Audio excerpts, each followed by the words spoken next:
Sticking your hand in the fire and getting burned and learning that fire is hot and it can hurt if you don't do it the right way is logically emotional. Knowing that you want to keep your hands warm, but the fire is the only way to do that, so you put your hands just close enough to get them warm so that you're comfortable without burning them, is emotionally logical. Welcome back to Along the Spiritual Journey. I phrase it this way because you meet both people. They exist in both worlds. We talk about the halves of the brain all the time, and this is one of those topics that are never going to go away because we as humans, this is part of our makeup and condition and our avatar to have the right thinking or the left thinking brain and the right thinking emotional brain. And so the thing about that is there's going to be people who approach the world differently. And I keep talking about it's always finding a way to meet back in the middle. Logically emotional people tend to get their confidence from facts. They love to read, they love to study, they love to know, they love to educate themselves as best as possible so that if any topic comes up that they are an expert in, they can speak on it with confidence because that's going to make them emotionally feel like they know what they're doing or what they know what they're talking about, right? Most people, if they have a lot of information and they're sharing it in a logical way, they're doing so because they enjoy sharing or they want people to learn or know or whatever. There's always some emotion attached to teaching, regardless if people understand that or not. How you retain information is how it makes you feel. It's a level of power as well as a level of sense. It's a comfort to know that you have something sensible to rely on. And so when you have logic to base your emotions on, it's a double-edged sword, and both do, and I'm going to go down that. But for this one, when you only base it on the logical knowledge that's provided to you, and then as time does change, as well as things evolve, as we do, right? There were no cell phones, now there are. TikTok wasn't a thing, and now it's all over the world, and we use it as like a way to communicate, right? We have to adapt. And so whatever knowledge we had before that, no matter how you felt about it, no matter how confident you were in that knowledge, you now have to go back, restudy, relearn, or what we call upgrade or update your information so that then you can go back to a place of feeling like you know. Be careful with this because, again, you're basing all of your confidence and logic and knowing and emotions on what someone else dictates to you. So, again, this is where you get people when we talk about rhetoric. If you are only focused on the words and not the emotional intent behind it, you're going to get lost in translation every time. Now, jump over to emotionally logical. This is all of my healers and people who feel first, feel it through first, get the vibes first, and then they make a decision.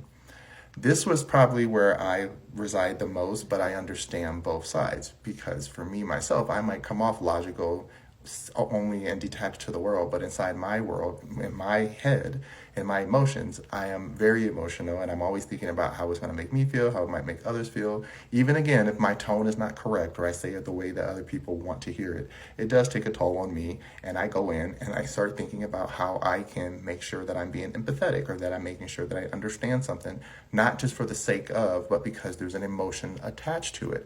Because again, there's a lot of things that we do logically, right? We go up the stairs, we use the stairs. If one person's coming down, we move over and you let them go down and you go up. That's a logical thing. But emotionally, let's say you see somebody running down carrying something and they look tired and they're trying to get down. You're going to move out of the way as much as possible because you can see emotionally they're tired, they're carrying something heavy. You don't want to make what they're doing more stressful. So you just move out of the way completely. That's the part where I say, yes, logically I can walk up the stairs, but like, what if there's no space? And now there's a confrontation because I'm trying to push my way past something where I could have used my emotions first to assess the situation and then make a logical decision from there.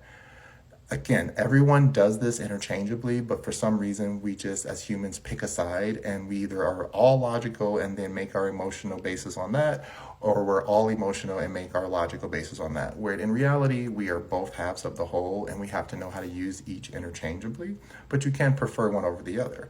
And so for me, I always tell people it's okay to not know.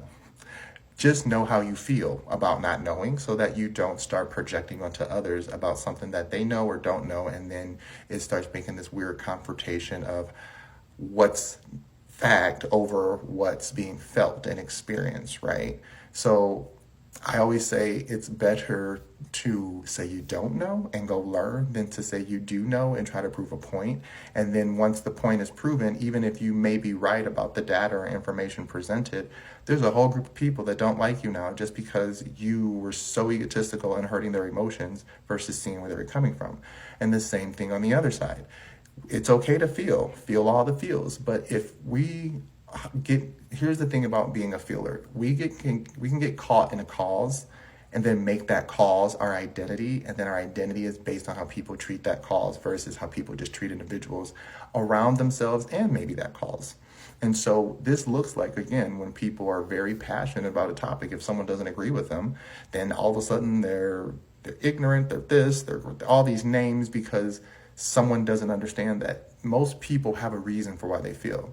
May we agree with it or not, most people have a reason for why they feel the way they feel, which is attached to some history, which is why we talk about emotions and trauma and shadow work, because most of us are out there operating in a physical world that's based in logic, but it's all emotional moves. It's all things that we are feeling and deciding based on something that, again, could be so beneficial for you. But if you emotionally don't connect with it, you're not going to connect with it.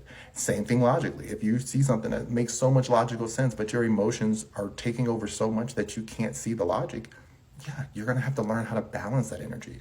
So again, everything is about duality and polarity. And in that perspective of such, there is the whole that they represent, that they're both trying to help. So for one side of you, it's trying to make you more logical so that you can see things, but have a practical outlook, which means make emotionally sound decisions. And the same thing with the other half. It is trying to emotionally make sure that you are tuned in and tapped into intuition and things when it's speaking to you so that you trust your body. But also remember, sometimes the body is remembering old past life memories, so it can trick you as well. So you have to have discernment and know, well, this is how I felt anytime I felt anxious about this thing. It's not really me upset about this topic or whatever. And you use discernment and you can walk out of that energy much easier. So understand that everything in this world is a dual aspect. It's about balance. Be a bridge keeper to yourself and how you interact with the world. When I meet people who are on my level, you usually vibe right away because we're both energy babies, right? We both are all emotional, and then we get to the logical stuff, and sometimes we don't match. And then there's people who are logical speakers, and it feels like I'm talking to a wall, but emotionally they come back a couple of days later and they're like, I really resonated with what you said. I just had to think about it. And we end up being the best of friends. So again, it's yin yang, it's duality, it's polarity, it's all in one. Just remember that you are a part of the whole, so you have to understand each half and fractal part of self as well. Okay, I hope that makes sense. Love ya.